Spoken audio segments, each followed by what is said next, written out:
À moins d'un mois du couronnement de Charles III, les esprits s'échauffent à Buckingham.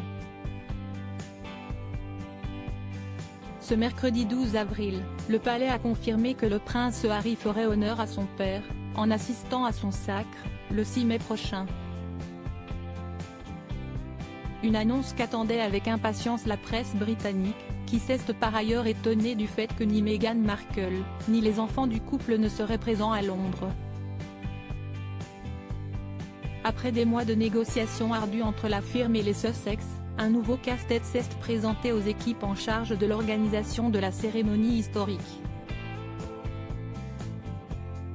La place de Harry dans l'abbaye de Westminster a notamment été le sujet d'intenses discussions entre le duc et la couronne, avant que sa décision de se rendre au Royaume-Uni ne soit rendue publique. Avant d'accepter l'invitation de son père au couronnement, le prince aurait en effet demandé à faire partie du cortège de calèches qui ira de l'abbaye jusqu'à Buckingham Palace après la cérémonie. Sachant que son frère William, Kate Middleton, Sophie et Edward d'Édimbourg, la princesse Anne et Timothy Lawrence, ainsi que le duc de Kent et sa sœur, la princesse Alexandra, en feront partie. Le fils de Lady Diana aurait également exigé d'être mieux placé dans l'église que lors du jubilé de platine de sa défunte grand-mère, Elisabeth II, en juin 2022. Il s'agissait de négocier et revoir la configuration de toute l'abbaye, équivalente à la Sibérie, pour savoir où Harry allait être assis, s'est amusé l'historien royal et écrivain Robert Lacey, interviewé par The Guardian ce jeudi. Supérieur à Prince Harry et Camilla, retour en images sur une relation mouvementée et l'échec cuisant des négociations entre Harry et Buckingham Palace. Malheureusement pour Harry et à en croire ce même expert, le prince n'aurait pas obtenu gain de cause. Si est d'ailleurs pour cette raison, l'échec des négociations entre Harry, Meghan et Buckingham, que l'américaine aurait finalement choisi de rester en Californie.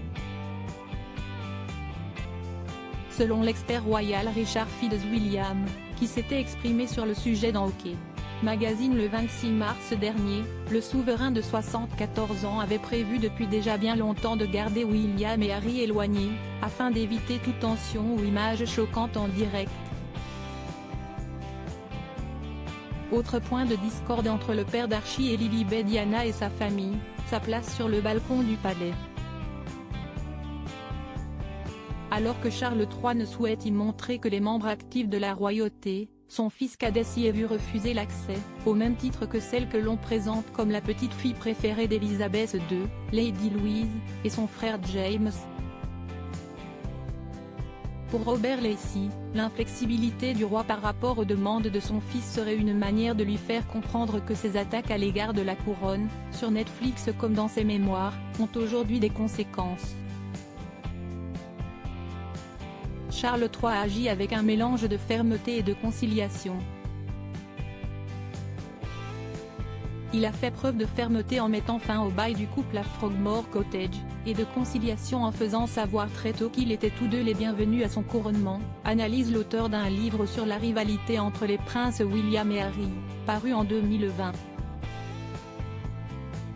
L'historien de 79 ans suggère aussi, dans son interview avec The Guardian, que la venue de Harry à Londres peut être considérée comme un compromis fructueux.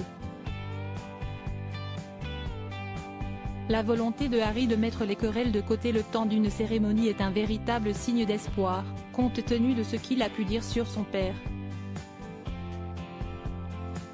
Cela pourrait donc être un pas en avant, assure ainsi Robert Lacey. Crédit photo, Backgrid USA.